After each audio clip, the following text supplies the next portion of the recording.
Olá, turma do sexto ano, tudo bem com vocês? Aqui é o professor Renê, o professor de Geografia de vocês, e hoje nós vamos dar início a uma continuação da aula anterior, que é sobre o relevo terrestre. No caso, hoje nós vamos ver a parte 2, né, a segunda parte, referente ao capítulo 7 do livro didático de vocês.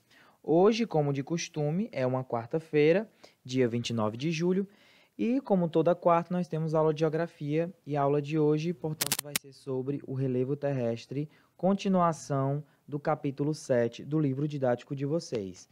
Beleza, pessoal? Esta aula é uma aula de continuação, como eu falei para vocês, né? Ela está referente a uma parte 2 de um conteúdo já dado. Se é uma parte 2, toda parte 2 tem uma parte 1, certo, sexto ano? Então, a parte 1 nós vimos semana passada. Eu espero, né? Eu pressuponho que vocês já tenham visto o vídeo, que vocês tenham feito a atividade que eu pedi e tenham entendido o conteúdo, certo? Pensando nisso, nós vamos dar continuidade. Então, eu peço que, se vocês não estiverem relembrando do que foi dito nesta parte 1, eu peço que vocês retomem o primeiro vídeo para depois ver esse, beleza? De antemão, vamos começar, né? Vamos ver aqui o que foi que nós vimos anteriormente, na aula passada, de uma forma bem superficial, até porque não tem como retomar todos os pontos novamente, já que tem um vídeo somente disso. Então, vamos ver aqui de uma forma bem superficial o que foi que nós vimos para tentar encaixar na aula de hoje, beleza, pessoal? Então, nós começamos uma nova unidade, certo? A unidade 3. Além de uma nova unidade, nós começamos um novo capítulo, que é o capítulo 7, que faz parte da unidade 3. E aí, a partir daqui, desta unidade, nós vamos ver a Terra através dos seus diversos subsistemas. Que subsistemas são esses? Aqueles subsistemas que nós vimos em aulas passadas, né? Que são quais? São 4. Nós temos a litosfera, a atmosfera, hidrosfera e biosfera. Cada um desses tem um determinado significado, ou seja, tem uma determinada especificidade, mas apesar de ter uma determinada especificidade, eles estão relacionados, certo? Principalmente quando eu falo em biosfera, que acontece uma junção dos 3 subsistemas presentes, além da biosfera, claro. Acredito que vocês já estão lembrando, né? Por exemplo, quando eu falo em biosfera, eu falo em vida na Terra. Quando eu falo em atmosfera, eu falo no ar da Terra. Quando eu falo em hidrosfera, eu falo na água da Terra. Quando eu falo em litosfera, eu falo naquela parte concreta da Terra, né? Aquela parte sólida da Terra. Certo, pessoal? Então, o capítulo 7, juntamente com a unidade 3, ele vai falar sobre os diversos subsistemas. E o capítulo 7, especificamente, vai falar sobre o subsistema da litosfera. Então, quando se fala em litosfera, a primeira coisa que vem ao conteúdo é o relevo terrestre. E nós vimos a definição de relevo, né? O que é o relevo? O relevo ele é o conjunto das variadas formas da litosfera, seja em forma de vales, baías, planícies e depressões, certo? E aqui eu dei um exemplo para vocês de como é que o relevo da Terra ele pode se apresentar. Ele pode ser plano, como ele pode ser montanhoso, como ele pode ser rebaixado, certo? Então, quando eu falo em relevo, eu falo nas diversas formas que o planeta Terra ele pode apresentar, ele pode ter, certo, pessoal? E essas diversas formas, elas estão presentes no nosso cotidiano. Um exemplo disso são as favelas dos morros do Rio de Janeiro, que é um relevo, fisicamente, através assim, do seu primórdio, da natureza, ele é um relevo, mas ele foi ocupado, se transformando em um morro ocupado. Mas embaixo desse morro, a gente tem uma superfície de um relevo, né? Outro exemplo disso, nós temos uma planície. Planícies são áreas rebaixadas, e aqui a gente tem a cidade de Fortaleza, sendo um das principais locais de lazer. Então, o relevo ele tanto pode apresentar local de moradia, como pode apresentar um local de lazer. Aqui nós temos a beira-mar de Fortaleza. Quando se fala em relevo, nós temos duas observações primordiais que precisa ficar claro, pessoal. Que são quais? O planalto e a planície. Planalto e planície são coisas básicas, são coisas que vocês não podem sair daqui sem saber, certo? Quando se fala em planalto, vão pela própria nomenclatura da palavra. Planalto, plano alto, plano mais alto. É aquela parte mais alta do relevo. Já a planície é o contrário. Vem de plano mais superfície, ou seja, aquela parte mais plana, mais rebaixada, mais lisa do relevo, certo? Então, quando se fala em planalto, eu penso logo em quê? Em altas superfícies, em superfícies que são visivelmente elevadas, né? Você consegue ver uma elevação a olho nu. Enquanto que quando você fala em planície, você pensa logo em baixas superfícies, você pensa em superfícies rente ao nível do mar, certo? Exemplo aqui para vocês. Nós temos o planalto, que são essas áreas mais elevadas, e nós temos as planícies, que são essas áreas mais rebaixadas. Somente isso. certo? Nós vimos também a diferença de altitude para altura, né? Tem uma certa diferença, principalmente quando se vai falar em relevo na geografia. A altura, ela tá em tudo.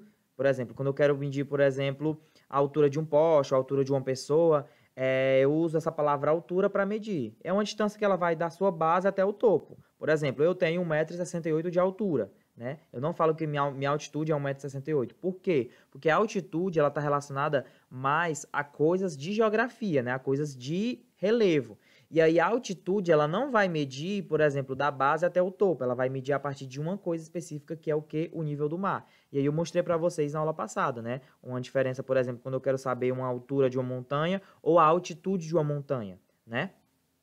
A altitude ela vai pegar a partir do nível do mar, já a altura não. Eu posso pegar a altura daqui, como eu posso pegar a altura daqui, como eu posso pegar a altura daqui. Eu fico à vontade ao tentar medir a altura de algo. Já a altitude não. Sempre vai ser referente ao nível do mar. E aqui eu mostrei para vocês as principais unidades de relevo que se tem no mundo, certo? Dando destaque a esses planaltos aqui mais recentes, essas montanhas. No caso são grandes cordilheiras, né? Geralmente essas partes aqui em marrom são as partes mais elevadas da Terra, certo? Nós vimos o que é montanha, são relevos de grandes altitudes, na verdade são os relevos com as maiores altitudes que existem. Quando se fala em cadeias de montanha, tem uma palavra para isso, que se chama cordilheira, e aí nós temos as mais famosas, que é a Cordilheira do Himalaia, a Cordilheira dos Andes e os Alpes europeus. Nós vimos que existem duas diferenças, né? Entre as montanhas. Nós temos montanhas típicas ou terciárias e montanhas vulcânicas, cada uma com especificidade, um tipo de criação. Nós vimos também o que são depressões, são áreas rebaixadas em relação às áreas vizinhas, e nós temos dois tipos de depressão. Nós temos a depressão absoluta e a depressão relativa. A depressão absoluta é aquela depressão que está abaixo do nível do mar, já a depressão relativa é aquela depressão que está acima do nível do mar. Nós vimos também o que são planaltos e o que são planícies, certo? Lembrando que esses dois aqui eu falei anteriormente. Planalto, plano mais alto, são as partes mais altas do relevo, enquanto que planície são as partes mais rebaixadas, certo? Os detalhes vocês encontram na aula passada. Pessoal, agora nós vamos falar sobre o conteúdo novo, então eu peço que vocês peguem o caderno, peguem a caneta, o lápis, anotem, certo? Tirem dúvidas posteriormente ao vídeo, porque aqui nós vamos começar o conteúdo novo, certo? Que é referente à dinâmica do relevo presente na página 142 do livro de vocês. Quando vocês veem essa palavra, por exemplo, dinâmica do relevo, vocês juntam essas duas coisas. Vocês já sabem o que é relevo, né? O conceito de relevo. E a palavra dinâmica, ela significa o quê? Ela significa mudança, né? Então, quando se fala em dinâmica do relevo, eu falo na mudança do relevo. E o relevo, ele é dinâmico, certo? Por isso que este é um conteúdo muito importante, porque o relevo, ele muda o tempo todo. E existem funções, tanto pessoas quanto propriedades da natureza, que fazem com que esse relevo ele seja modificado o tempo todo, que é o que a gente vai ver a partir de agora, certo, pessoal? Aquilo que eu falei anteriormente, né, o relevo ele é muito dinâmico, ele sofre transformações com o tempo e o tempo todo. E essas transformações, elas podem ser rápidas, certo? Como também elas podem ser devagar. Exemplo de uma transformação rápida do relevo, um terremoto. Aqui para vocês, nós temos uma determinada paisagem e imagina que nessa paisagem aconteceu um terremoto nesse momento. E em questões de segundo, essa paisagem ela modificou. Ou seja, em questões de segundo, né, um processo muito rápido fez com que houvesse uma modificação do relevo. Então, o relevo ele pode ser modificado em um piscar de olhos. Como também ele pode sofrer alterações de maneiras muito lentas, que você só consegue ver assim, uma mudança a partir de milhares e milhares de anos. Certo, pessoal? Que um exemplo disso nós podemos seguir como os processos erosivos, certo?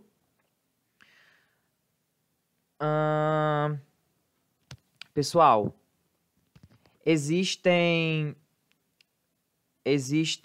Deixa eu colocar aqui na página referente a conteúdo. Só um minuto.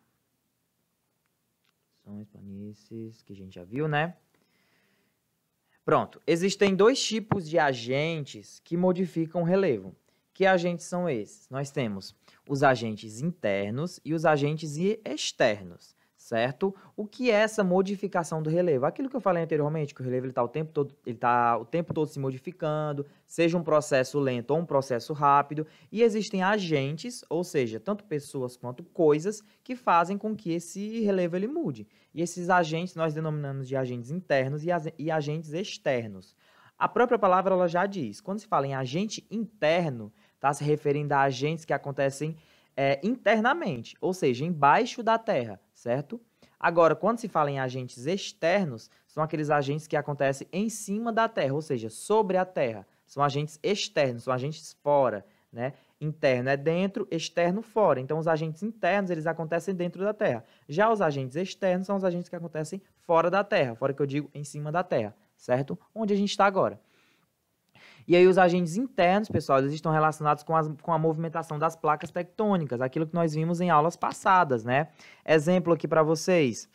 Nós vimos que existem diversos tipos de movimentações de placas tectônicas, certo? Exemplos de movimentações de placas tectônicas. Nós temos essas movimentações aqui, que são encontros, nós temos essas movimentações aqui, que são separações. Cada uma dessas tem um certo tipo de especificidade, beleza, pessoal? Um exemplo aqui para vocês. Essa placa tectônica aqui que está se encontrando, certo? A placa de Nazca com a placa sul-americana, que está formando, por exemplo, aqui a Cordilheira dos Andes. São placas que estão se chocando o tempo todo, que estão se encontrando. Ao se encontrar, a gente viu que essa placa, por exemplo, é uma placa que ela está convergindo, né? São limites convergentes, então são limites que estão se encontrando, se chocando, se batendo o tempo todo. Além de sofrer aqui muito terremoto, e pode também sofrer de tsunamis nessa região por conta disso, nós temos elevações do relevo, que são relevos que estão sendo subidos por conta desse encontro de placas tectônicas, né? Assuntos esses que a gente já viu em aulas passadas, certo, pessoal? Então, esse certo tipo de fenômeno, ele acontece internamente, ele acontece embaixo da Terra, já que as placas tectônicas, elas estão sendo movimentadas embaixo da gente, certo? Então, esse é um certo exemplo de agente interno, né? Que está acontecendo embaixo da Terra, um agente interno. Beleza, pessoal? E nós temos também os agentes externos. Os agentes externos, eles correspondem a uma combinação dinâmica climática, certo? Quando eu falo em clima, eu falo em chuva, eu falo em vento, eu falo em temperatura, certo? Então, são as diversas coisas do clima que acontecem sobre a Terra, ou seja, externamente à Terra, certo, pessoal? Exemplo, nós temos, por exemplo, a ação dos rios, dos mares, dos lagos, né? O rio, ao deslizar na rocha, ele modifica, né, essa rocha, portanto, é um certo tipo de agente que vai fazer uma modificação externa na rocha, na terra, certo? Os animais e os vegetais também fazem com que se tenha um certo tipo de modificação nesse relevo, beleza? Exemplo aqui, o rio, né? O rio, ele está o tempo todo modificando o relevo, já que vocês já ouviram aquela expressão água mole, pedra dura, tanto bate até que fura? A água, ela está modificando o relevo, né? A água, ela bateu tanto na pedra que acabou quebrando ela, ou seja, modificando. É isso que acontece com o rio, né? O rio, ele vai mudando o seu fluxo, ele vai seguindo o seu fluxo, na verdade, e ao seguir o seu fluxo, ele vai deixando o seu desgaste, né? Nas rochas, no solo, aonde ele passa. Beleza, pessoal? O vento também é o principal agente que faz com que modifique, né? A chuva também, por exemplo, com aquela expressão, né? Água mole, pedra dura, tanto bate até que fura. A chuva bateu tanto na rocha, né? No relevo da rocha, que fez com que essa rocha ela se fragmentasse, ela quebrasse e ela sofresse um certo tipo de modificação, certo? E também os seres vivos, né? Nós, seres humanos, como eu mostrei para vocês em outros slides, estão aqui modificando o relevo, né? De uma certa forma. Estão ocupando, chegaram aqui, derrubaram árvores e estão modificando o relevo o tempo todo porque tem pessoas morando aqui, né? E aqui é um relevo que tem um certo tipo de ocupação, que é as favelas do Rio de Janeiro, né? Os morros do Rio de Janeiro. Beleza, pessoal? Outra coisa que vocês precisam saber nesta aula de hoje é o que é o intemperismo, né? O conceito de intemperismo, que também está a ver com a dinâmica do relevo, até porque o intemperismo ele é um conjunto de fenômenos que leva à decomposição das rochas, ou seja, são fenômenos, o intemperismo na verdade, são vários tipos de intemperismo, né? Por isso que eu digo que é um conjunto de fenômenos que vai fazer com que se fragmente essa rocha. E esse fenômeno ele pode ser tanto físico quanto químico e biológico, que é o que a gente vai ver agora. Quando se fala em temperismo químico, eu me refiro à decomposição das rochas por meio da água, por meio da ação da água, né? E aí entra a chuva, entre os rios, entre os mares e os lagos. É aquilo que eu falei basicamente há 2 minutos atrás. Água mole, pedra dura, tanto bate até que fura, né? Isso é o intemperismo químico. Exemplo aqui, ó, bateu tanto a água que o que aconteceu? A pedra se quebrou, a pedra se rachou, né? Isso é uma modificação do relevo, né? Isso é uma modificação de um determinado agente, né? Que é a água, certo, pessoal? E esse fenômeno, ele tem um nome, que é o intemperismo químico. Já que o intemperismo, ele é um conjunto de fenômenos que leva à decomposição das rochas, né? E a água é um determinado agente que faz com que essa rocha ela se decomponha. Então, se a água ela faz com que isso aconteça, isso é um certo tipo de intemperismo, certo? Que a gente chama de intemperismo químico. Outro exemplo, né, aqui que nós temos, a água, ela acabou entrando na rocha e dando essa forma, certo? Deixando esses buracos na rocha, ou seja, modificou o relevo através de um determinado agente, que agente é esse? A água, certo? Exemplo que está no livro de vocês também, né? Essas formas que esse relevo apresenta é por conta de gotas de água, certo? E aqui, inclusive, é em Minas Gerais. Bem bacana essa paisagem. Outro tipo de intemperismo é o intemperismo físico. O intemperismo químico, ele está relacionado à água. Já o intemperismo físico, ele está relacionado à temperatura, à variação de temperatura. E quando eu falo em variação de temperatura, eu falo em dilatação e contração. O que é isso, professor, dilatação e contração? Gente, isso é física, isso vocês podem perguntar para o professor de ciências de vocês. Mas o pouco que eu sei é que coisas quentes fazem com que os objetos eles se dilatem, ou seja, eles aumentem de tamanho. Já coisas frias, quando está uma temperatura fria no ambiente, faz com que os determinados objetos eles diminuam de tamanho, né? Ou seja, eles contraem. Dilatar é aumentar, contrair é diminuir. É o que acontece com a rocha. Por exemplo, aqui nós temos os monólitos de Quixadá, aqui no Ceará, a Pedra da Galinha Choca, muito famosa. Não sei se vocês estão reparando, mas essa paisagem ela apresenta um relevo muito modificado, né? Muito dissecado, muito desgastado. E esse desgaste ele tem a ver com essa variação de temperatura. Isso acontece por conta do intemperismo físico. Como é que isso acontece? Gente, Quixadá, Sertão Central, é extremamente quente. Ou seja, a temperatura é muito alta, a umidade ela é baixa, ou seja, é um canto onde é um lugar muito, muito, muito quente. E ele também está longe do litoral. E a gente sabe que locais longe do litoral, de dia é muito quente e de noite é relativamente frio, mais frio do que a cidade de Fortaleza, por exemplo. Certo? Então, aqui de dia é muito quente. Vai acontecer o quê? Uma dilatação, a rocha ela vai aumentar de tamanho. Já quando vai começar a ficar 5, 6 horas da noite, vai abaixar a temperatura e ao abaixar a temperatura vai acontecer um processo que a gente chama de contração, ou seja, a rocha aqui ela vai diminuir de tamanho. Nesse processo de aumentar, diminuir, aumentar, diminuir, aumentar e diminuir, dilatar e contrair, dilatar e contrair, dilatar e contrair, essa rocha ela vai quebrar, ela vai se fragmentar, ela vai cair, certo?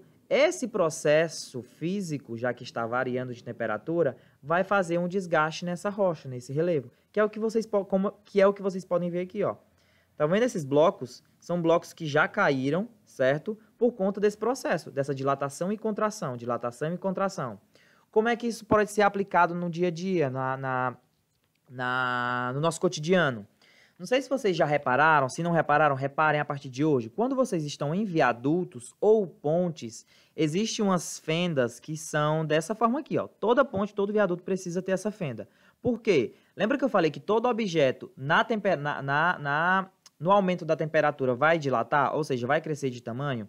Então, esta fenda em pontes e viadutos é justamente para quando ela aumentar de tamanho, não se chocar, certo? E quando ela for diminuir de temperatura, ela vai contrair e ela vai diminuir. Se caso uma ponte ela não tenha esse determinado tipo de fenda, ao se chocar, ao dilatar, ou seja, quando tiver a temperatura alta nesta pista, ela vai dilatar, ela vai crescer e ela vai se chocar com essa. O que é que vai acontecer? Ela vai rachar. Então, todo viaduto e toda ponte precisa ter essas fendas, que são fendas que fazem com que não rachem, certo? Isso é um processo físico, isso é um processo que é estudado pela engenharia e também pela geografia, para vocês verem como a geografia está presente no nosso cotidiano, no nosso dia a dia, certo, pessoal? Isso é um intemperismo físico. Nós temos também o intemperismo biológico. Quando se fala em biológico, nós falamos em vida, certo? Bio vem de vida. Então, o intemperismo biológico ele tem a ver com a decomposição das rochas por meio de atividades dos seres vivos. Seja nós, seres humanos, fungos, raízes, minhocas, cupins, certo? Os animais de uma maneira geral. Então, tudo que é vivo e tudo que está decompondo as rochas faz parte do intemperismo biológico. Exemplo disso, essa árvore, né? Que cresceu em cima de uma rocha, fez com que essa rocha ela se fragmentasse, ela quebrasse, né? Houve uma decomposição das rochas, houve uma quebra da rocha por conta de um intemperismo biológico, já que é por conta de uma coisa viva que está fazendo com que essa rocha ela se desgaste. Outro exemplo disso, uma rocha cheia de fungo, né? Essa presença de fungo fez com que essa rocha ela se desgastasse, como vocês podem ver aqui. Isso é um exemplo de intemperismo biológico. Para nós resumir tudo aquilo que foi visto, pode ser complicado, pode ser muita coisa, mas um bizuzinho que vocês podem anotar até para a prova, para mais para frente vocês quiserem estudar, é o seguinte: quando eu falo em temperismo químico, em coisa química, eu falo na ação da água. Quando eu falo em processo físico, em temperismo físico, eu falo em temperatura. Quando eu falo em temperismo biológico, eu falo em modificação por conta dos seres vivos. Então, químico vem de água, físico, temperatura, biológico, seres vivos. Somente isso. Vocês pegando isso aqui, tem como vocês meio que lembrarem das coisas que foram vistas anteriormente, sobre o intemperismo, os diversos tipos de processos do intemperismo. Beleza, pessoal? A aula de hoje é essa. Se vocês tiverem dúvida, me procurem. Eu quero que vocês façam a atividade da página 154, questão 1 e 2, certo? Que é esta página aqui, no livro de vocês. A questão 1 nós temos a B, C, D e E, então façam todas. E na questão 2 é só a questão 2 mesmos. Certo? É isso, pessoal. A aula de hoje é isso. Qualquer dúvida é só me procurar. Faça uma atividade que a gente corrige na próxima semana, beleza? A aula de hoje é isso. Qualquer coisa é só me procurar. Seja no grupo, seja no privado. Vocês sabem como me encontrar, beleza?